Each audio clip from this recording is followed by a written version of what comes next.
If you look at some of the bewildering statistics from southern Sudan, you could feel a bit like the boy in Robert Louis Stevenson's book who says the world is so big and I'm so small, I do not like it at all, at all. You could feel utterly bewildered.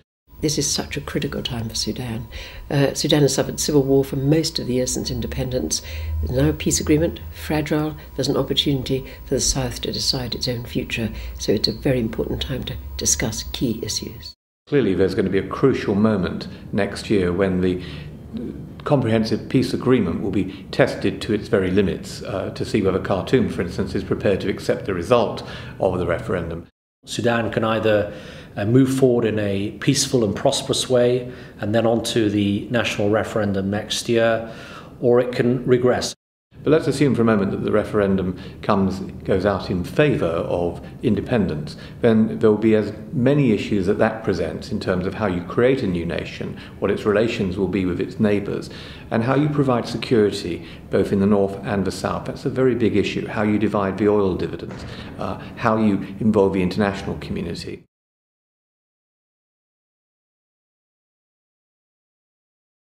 The international community has supported Sudan robustly, through providing significant amounts of aid and being engaged in the political process all along. However, there have been important shortcomings, both in terms of the offering protection to civilians through the peacekeeping mission that has not been particularly effective in this respect, and also in the modalities of assistance, which has not focused on the most immediate priorities and focused too much on the centre and on building the capacity of the government, while leaving some of the most pressing needs for the more isolated communities unattended. I'm very worried about the marginalised areas, and particularly southern Kordofan. Just been there. The Nuba Mountains, they're traditionally called, and people like it called, Nuba Mountains. They are deeply worried because they and the other so-called marginalised areas of Blue Nile and Abyei don't really know their own future. They're worried about the loss of their African identity and culture through processes of Arabization, and they're also concerned about forced Islamization, and the Muslims are as worried about that as the Christians. And when the North tried to impose Sharia in Kadugli, that was robustly resisted by all the peoples of southern Kordofan. It's important that the international community re-engages politically very robustly in Sudan ahead of the referendum, but it is important that this re-engagement happens in a very coordinated and as harmonised as possible fashion.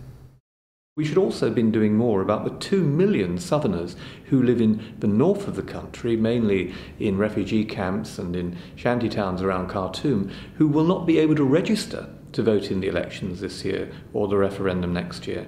And I think it's disgraceful that they risk being wholly alienated about the future of their country because of the registration processes. So the international community could have been doing much more about that. It could be doing much more to stop the flow of arms into Sudan.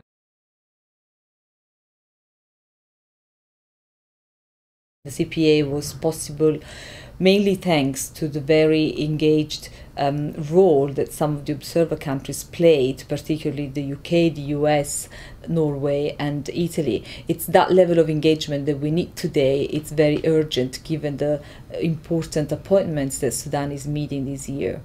The country has opportunities. Of course, it's got oil, which I know is sometimes not a blessing, but it has oil. It obviously has the potential for 2 major capitals within Africa, Khartoum and Juba. It is at times difficult to be positive about the future of Sudan. However, I am encouraged by the resilience of the Sudanese, and I am sure that they will provide what is needed to take the country forward in the years to come. I hope that Sudan will look forward to a new decade of peace, prosperity, and a country that can really live up to its potential. It is a beautiful country, and I think it can be the jewel in the crown of that part of Africa if there is a will to do it. And I think this is the time to do it.